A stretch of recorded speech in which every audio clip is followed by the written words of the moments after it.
5 കൊല്ലത്തിൽ ഇറങ്ങിയ big budget പടങ്ങളില് collect ചെയ്ത പടങ്ങളൊക്കെ അങ്ങനെ ചെയ്താലേ അത്രയും വലിയ പടത്തിന് അവർക്ക് അങ്ങനെ ബൂസ്റ്റ് ചെയ്താലേ പറ്റും.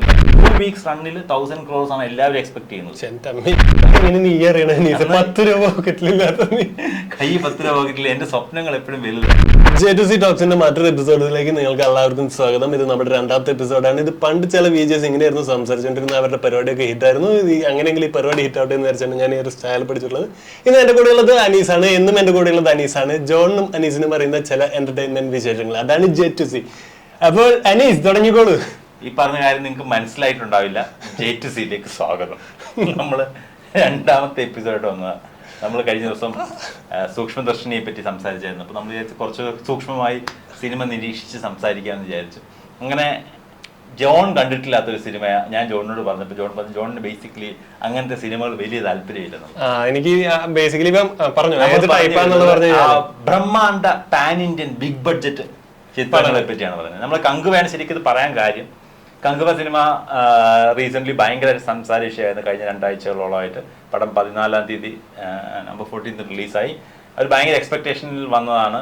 സിരിത്തെ ശിവ ഡയറക്ടർ ഒരു വലിയ ഓഡിയോ ലോഞ്ച് വെച്ചിട്ട് അതിനകത്ത് പറഞ്ഞ് 2000 കോടി രൂപ വരെ പടം കളക്ട് ചെയ്യും. പടത്തിന് പ്രൊഡ്യൂസർ വന്ന് 2000 കോടി കളക്ട് ചെയ്യും. അന്ന് ഒരു വലിയ ഡിസ്ട്രിബ്യൂട്ടേഴ്സ് മീറ്റ് വെച്ചിട്ട് ഓഡിയോ ലോഞ്ചിനേക്കാൾ ഗംഭീര പരിപാടി നടത്തുന്നത് അനൗൺസ് ചെയ്തു. പടം വന്ന് ഫസ്റ്റ് ഡേ തൊട്ട് തന്നെ നെഗറ്റീവ് റിവ്യൂസ് വന്ന പടത്തിന്.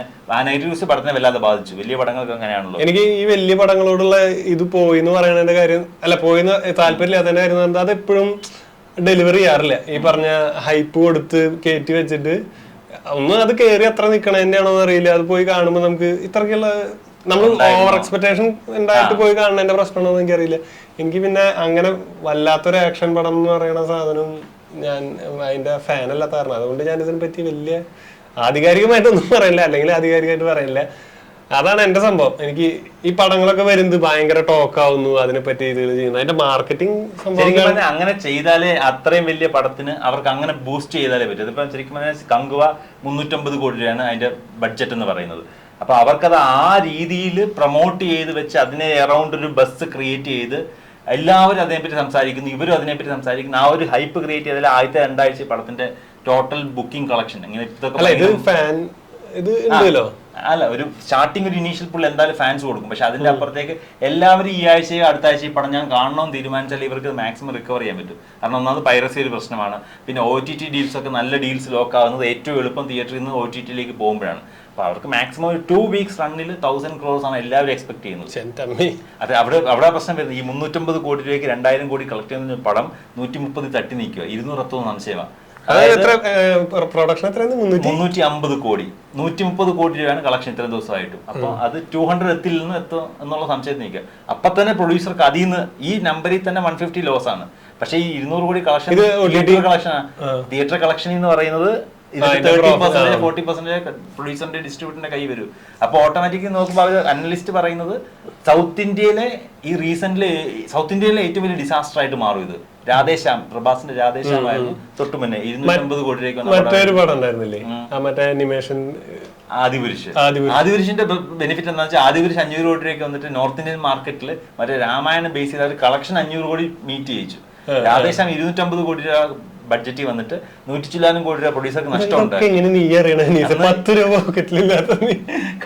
പോക്കറ്റിൽ. എന്റെ സ്വപ്നങ്ങൾ എപ്പോഴും വലുതായിരുന്നു. ശരിക്കും ഞാൻ എന്റെ ചെറുപ്പത്തിൽ തന്നെ ഈ ബിഗ് ബഡ്ജറ്റ് പടങ്ങളുടെ ഒരു സംഭവം എനിക്ക് ഭയങ്കര ഇഷ്ടമാണ്. കാരണം അത് അപ്പോൾ ഇതിലേക്ക് കറക്റ്റായിട്ട് കണക്ട് ചെയ്തതാണെങ്കിൽ ശരിക്കും പുള്ളിക്കാരന്റെ ഈ സിരിത്തെ ശിവയുടെ തൊട്ടു ബാക്കിലത്തെ പടം അണ്ണാത്തെ അത് 200 കോടി രൂപ വന്ന മറ്റേ ബാല സാർ ഇരുന്ന് ഇന്റർവ്യൂ 200 കോടി പടം എന്ന് പറഞ്ഞ പുള്ളി ഇങ്ങനെ പോസ്റ്റ് ചെയ്ത് എന്റെ അണ്ണന്റെ പടം. ആ പടത്തിൽ ബാല അഭിനയിച്ചിട്ടുണ്ട്. പക്ഷെ ആ പടം ഡിസാസ്റ്റർ ആയത് അണ്ണാത്തെ. അപ്പൊ സിരിത്തെ ശിവയ്ക്ക് ഭയങ്കര ഇമ്പോർട്ടന്റ് ആണ്, സൂര്യക്ക് ഭയങ്കര ഇമ്പോർട്ടന്റ് ആയ പ്രൊജക്ട് ആയിട്ട് ഇത് വരുന്നത്. അപ്പൊ ഞാനിത് എന്റെ സ്വന്തം പരിപാടികൾ കാണും. എനിക്ക് സിരിത്തെ ശിവയെ അറിയത്തില്ല, സൂര്യ TV കണ്ട് പരിചയമുള്ളൂ. പക്ഷെ ഇത് എന്റെ പരിപാടിയായിട്ട് ഞാൻ കാണും. അപ്പൊ ഈ പടം അനൗൺസ് ചെയ്യുമ്പോൾ ഞാനിങ്ങനെ വിചാരിക്കും സിരിത്തെ ശിവ എന്നടാ കഴിഞ്ഞ പടം ഭയങ്കര ലോസ് ആയിരുന്നു. സൂര്യ തിയേറ്ററിൽ പടം റിലീസായിട്ട് 3 വർഷമായി പടം സക്സസ് ആയിട്ട്. അപ്പൊ ഞാനിത് എന്റെ പരിപാടി പോലെ കണ്ടിട്ട് ഇത് എന്റെ ആവശ്യമാണ്, ഇത് 2000 കോടി നേടണമെന്ന് ഞാൻ കാണും. ഞാൻ ഭയങ്കര ഇൻവെസ്റ്റഡ് ആണ് ഇതിനകത്ത്. നീ വല്ലാണ്ട് ടെൻഷൻ എടുക്കുന്നത് ചെറിയ പടങ്ങൾ ഇൻവെസ്റ്റ് ചെയ്യും. നമുക്ക് അപ്പൊ അത്ര നഷ്ടം അത്ര കുറവല്ലേ ഉള്ളൂ. ശരിക്കും തൊട്ടുമുമ്പില്ല ഞാൻ പറഞ്ഞ ആ ഒരു ഡിസാസ്റ്റർ സീരീസ് വന്നുകൊണ്ടിരിക്കും. കാരണം ഈ തൊട്ടു മുന്നത്തെ മാസം വേട്ടയൻ അല്ല ഞാൻ ചോദിക്കട്ടെ, ഒരു 5 കൊല്ലത്തിൽ ഇറങ്ങിയ ബിഗ് ബഡ്ജറ്റ് പടങ്ങളില് കളക്ട് ചെയ്ത പടങ്ങൾ എത്ര? 5 കൊല്ലം പോകണ്ട, നീ തൊട്ട് ബാക്കിലേക്ക് നീ വേട്ട. നമ്മൾ കുറച്ച് തൊട്ട് തലേ മാസം നമ്മൾ സാബുണിന്റെ പേര് ഡിസ്കസ് ചെയ്താ, സാബുണ് രജനിയുടെ പടത്തിൽ വില്ലനായിട്ട് വന്ന് ഡിസ്കസ് ചെയ്തില്ലേ? ആ പടം 80 കോടി രൂപ ലോസ് ആണ്, 200 കോടി ബഡ്ജറ്റ് വന്ന പടം. ശരിക്കും അതിന് തൊട്ട് മുമ്പേ ജയ് ഭീം ഡയറക്ടറിന്റെ പടമാണ് വേട്ടയൻ. ജയ് ഭീം നീ കണ്ടായിരുന്നു? വളരെ സിമ്പിൾ ആയിട്ടുള്ള ചെറിയ സൂര്യയുടെ OTT പടമായിരുന്നു.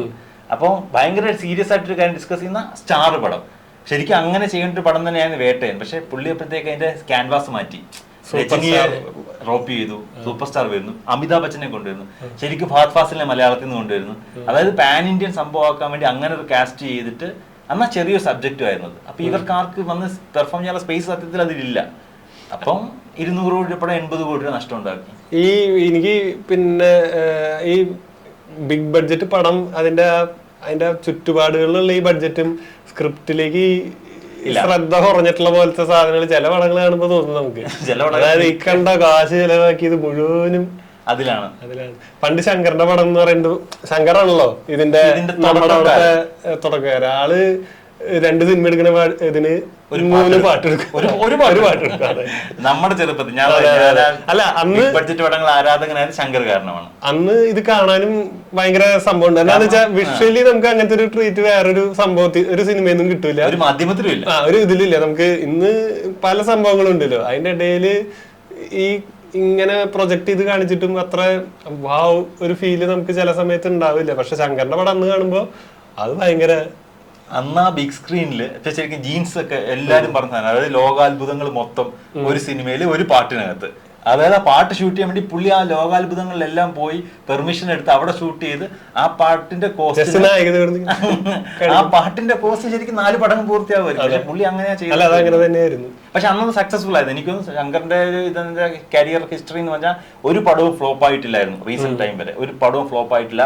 എല്ലാ പടങ്ങളും റീമേക്ക് റൈറ്റ്സിൽ ഭയങ്കര സക്സസ് ഉണ്ടാക്കുന്ന ആള്. ആ പടത്തിന്റെ ജനറൽ മാർക്കറ്റിൽ എന്തായാലും സക്സസ് ആണ്. അതുകൂടാതെ അത് റീമേക്ക് ചെയ്ത് പോകുമ്പോൾ കോടികൾ ഉണ്ടാക്കുന്ന ഒരു മനുഷ്യൻ, അത് TV വരുമ്പോൾ അതിന് റിപ്പീറ്റ് വാച്ച്, അങ്ങനെ ഭയങ്കര മനുഷ്യൻ. എനിക്കൊന്ന് പുള്ളിക്ക് സ്പെഷ്യൽ എഫക്ട്സിന് 6 തവണ നാഷണൽ അവാർഡ് കിട്ടിയിട്ടുണ്ട് ശങ്കറിന്. പക്ഷെ ആ മനുഷ്യനാണ് ഈ വർഷം ഇന്ത്യൻ 2 എടുത്തത്. ആ പേര് 2 പേരെ ഒരേ സമയത്ത് ഇന്ത്യൻ എന്നുള്ള പേര് പോയി, ശങ്കർ എന്നുള്ള പേരും പോയി. 250 കോടി, അത് മറ്റൊരു ഡിസാസ്റ്റർ. 250 കോടി രൂപ ബഡ്ജറ്റ് വന്നിട്ട് നീ പറഞ്ഞാല് ഇവർ ഈ ചുറ്റുപാട് ശ്രദ്ധിക്കുമ്പോൾ പുള്ളി ഭയങ്കര കളർഫുൾ ഗ്രാൻഡ് ഇതിലാണ് ചെയ്തേക്കുന്നത്. പക്ഷെ ശ്രദ്ധിക്കാത്ത കാര്യം, ഇന്ത്യൻ 2 അനൗൺസ് ചെയ്തപ്പോൾ അവർ പറഞ്ഞു ഇന്ത്യൻ 3 പുറകെ വരുന്നു. അതായത് ഇന്ത്യൻ 2 ഇറങ്ങുന്നതിന് മുന്നേ അനൗൺസ് ഇന്ത്യൻ 3. ഈ പടം ഇറങ്ങിക്കഴിഞ്ഞപ്പോൾ ആൾക്കാർ പറഞ്ഞത് ശങ്കറിന്റെ പ്ലാനിങ് പിഴവ് കൊണ്ട് ഇന്ത്യൻ 2ന്റെ ഫൂട്ടേജ് 6 hours വന്നു. അപ്പൊ അവർ പ്ലാൻ ചെയ്താണ് ഇന്ത്യൻ 2 ഇന്ത്യൻ 3 ആക്കാന്നുള്ളത്. നെറ്റ്ഫ്ലിക്സുമായിട്ട് ഡീല് ക്രാക്ക് ചെയ്തു. 120 to 200 crores ഡീല് ക്രാക്ക് ചെയ്തു. 2 പടം ഒരുമിച്ച് തരാന്ന് പറഞ്ഞിട്ട് പടം 250 to 500 കോടിയായി ടോട്ടൽ ബഡ്ജറ്റ്. അത് പടം റിലീസായി 150 കോടി താഴെ, ടോട്ടൽ ബഡ്ജറ്റിന്റെ ടോട്ടൽ കളക്ഷൻ 150 crores താഴെ വന്നിട്ടുള്ളൂ. എന്നിട്ട് നെറ്റ്ഫ്ലിക്സ് പൈസ തിരിച്ചു ചോദിച്ചു. ശങ്കർ തൊട്ട് ഇങ്ങോട്ട് ശങ്കറിന്റെ ഒരു കരിയർ ഫേസ് ഞാൻ ഡ്രോപ്പ് ചെയ്യാൻ കാണുന്നുണ്ട്. അപ്പൊ ഞാൻ നോക്കുമ്പോ ശങ്കർ എന്റെ സ്വന്തമാണല്ലോ. അപ്പൊ ശങ്കറിന്റെ കരിയർ നന്നാവണം. അപ്പൊ അത് ആ സമയത്ത് അപ്പുറത്ത് രാജമൗലി അടിച്ചു കയറി പോവാണ്. അപ്പൊ എന്റെ മനസ്സിൽ ശങ്കർ അതൊരു കംബാക്ക് നടത്തുന്നത് എനിക്ക് ഭയങ്കര ആഗ്രഹമുണ്ട്. അപ്പം ശങ്കർ സാർ ഇത് കാണുന്നുണ്ടോന്ന് എനിക്കറിയില്ല. പുള്ളി ശരിക്കും എനിക്ക് നമ്മൾ ചില സമയത്ത് ആൾക്കാർ പറയത്തില്ല അവര് കാലത്തിനൊത്ത് വളർന്നിട്ടില്ലെന്ന്. ശങ്കറിന്റെ അതൊരു വിഷയമാക്കി പറയേണ്ടതാണ്. അതായത് നമുക്കൊരു സാച്ചുറേഷൻ എന്ന് പറഞ്ഞ സാധനം ക്രിയേറ്റിവിറ്റിക്ക് ഉണ്ടാകുമോ എന്നുള്ളത്. പക്ഷെ അത് ഉണ്ടാകുന്നില്ല എനിക്ക് തോന്നണേ. അല്ല, ജെയിംസ് ക്യാമറൂണിനും റിഡ്ലി സ്കോട്ടിനൊന്നും സംഭവിക്കുന്നില്ലല്ലോ അത്. എനിക്കറിയില്ല, അവര് തെരഞ്ഞെടുക്കുന്ന വിഷയത്തിന്റെ ഒരു സംഭവമായിരിക്കും അത്. അതായത് അവരെ ആ എഫർട്ട് ഇടുന്നത്, അതായത് അവർക്ക് പ്രായമാകുന്നത് അല്ല, നമുക്കാണ് പ്രായമാവാത്തത്. നീ ഒന്ന് ആലോചിച്ച് നോക്കി, 2009 അവതാർ വരുമ്പോ ജെയിംസ് ക്യാമറൂണിന്റെ സ്വപ്നം 50-100 കൊല്ലം അപ്പുറത്താണ്. നമ്മളപ്പോ മുന്നോട്ട് പോയി ആ പടം കാണുന്നത്. അതായത് അവരാ 2009 പടം ചെയ്തത്, അവർ ഫ്യൂച്ചറിൽ ഒരു കഥ എടുത്തിട്ടാ ചെയ്യണേ, അല്ലെങ്കിൽ എക്സിസ്റ്റിംഗ് അല്ലാത്തൊരു സംഭവത്തിനെ പറ്റി ചെയ്യണേ. അപ്പൊ അതിന് ഇമാജിനേഷൻ ഒരു ഇതിലാണ് നമ്മളെ കൊണ്ടുപോയി ഇറക്കിയിരുത്തുന്നത്. എനിക്ക് തോന്നിയിട്ടുള്ള ഇംഗ്ലീഷ് സിനിമകളുടെ സംഭവം അതായിരുന്നു. ഇപ്പൊ ഈ പറയണ പോലെ ഇന്നിപ്പോ ഈ വിഷ്വലി ഭയങ്കര ഗിമിക്കുകൾ കാണിക്കണേല് നമുക്ക് ഇന്നത്തെ പിള്ളേർ ഇതൊക്കെ കുറെ കാണുന്നുണ്ടാവും. അതായത് ഇഷ്ടം പോലെ സാധനങ്ങൾ കണ്ടാവും. നമുക്ക് ജുറാസിക് പാർക്ക് എന്ന് പറയുന്ന ഒരു സാധനം ഇറങ്ങുമ്പോ അത് ഭയങ്കര ഒരു സംഭവം. എനിക്ക് ഞാൻ ചെറുതാ.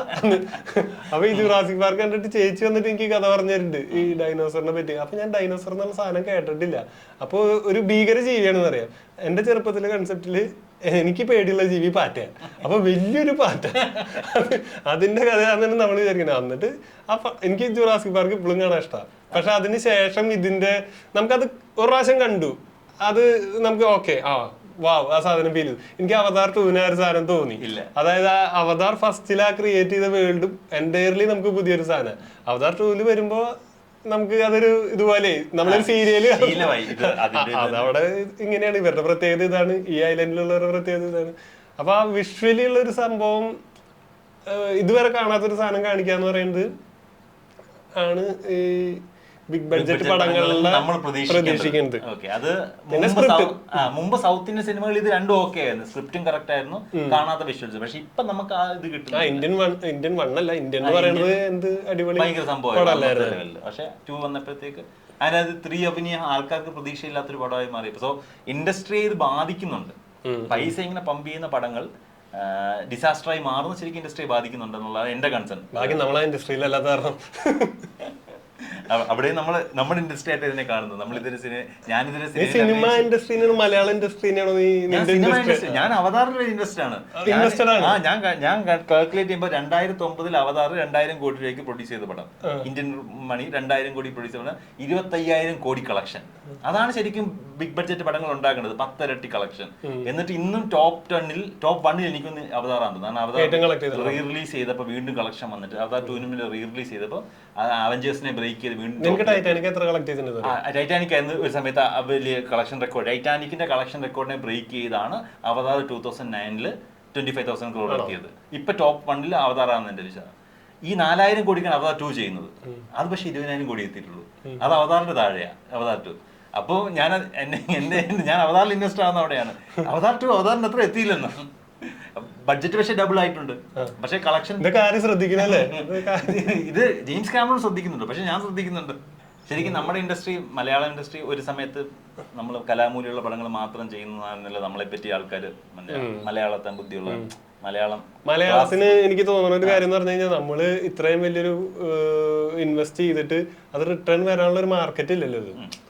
ഇത് മലയാളം എന്ന് പറയുന്ന മാർക്കറ്റ് ഇത്രയല്ലോ. അപ്പൊ പിന്നെ ഈ പറഞ്ഞ പോലെ ARM ഒക്കെ പോലെ പാൻ ഇന്ത്യൻ എന്നൊക്കെ പ്ലാൻ ചെയ്ത് തുടക്കത്തിലെ ഇത്ര ഭാഷയിൽ ഡബ് ചെയ്ത് ഇറക്കാന്നുള്ള ഒരു സംഭവത്തിലൊക്കെ ചെയ്തു വരുമ്പോ പിന്നെ ഇപ്പൊ ഈ പറഞ്ഞ പോലെ എല്ലാരും കാണുന്നുണ്ട്. നമ്മുടെ OTT വന്നോട് കൂടിയിട്ട് ഈ വൈഡ് റിലീസിംഗ് പോസിബിൾ ആവുന്ന നമുക്ക് റീസെന്റ് ആണ്. ഇപ്പൊ നമ്മുടെ പല പടങ്ങളും, പണ്ടത്തെ പല പടങ്ങളും നല്ല കളക്ഷൻ. ഇപ്പൊ ഗോഡ് ഫാദർ 370 ദിവസം 365 400 ദിവസം ഓടിയ റെക്കോർഡുണ്ട്. പക്ഷെ നമുക്ക് എല്ലാ രാജ്യങ്ങളിലും റിലീസ് എത്തിക്കാന്നത് നമുക്ക് പോസിബിൾ അല്ല. അന്ന് ഹിന്ദി സിനിമകൾക്ക് പറ്റുമായിരുന്നു, ഇന്ത്യൻ സിനിമയിൽ അവർക്ക് മാത്രമേ അത് പറ്റിയിട്ടുള്ളൂ. അതുകൊണ്ട് തന്നെ അവർക്ക് കുറെ പടങ്ങൾ വലിയ സക്സസ്ഫുൾ നമ്പേഴ്സിൽ ഉണ്ടായിരുന്നു. ഇപ്പൊ ഹം ആപ്കെ ഹേ കോൻ ആണെങ്കിലും 3 Idiots ഒക്കെ ആണെങ്കിലും വലിയ നമ്പേഴ്സ് ഉണ്ടാക്കിയത് അങ്ങനെയാണ്. നമുക്കത് ചെയ്യാൻ പറ്റാത്തത്. നമുക്ക് ആകെ ഒരു പുലിമുരുകൻ 100 കോടി എത്തിയത് 2017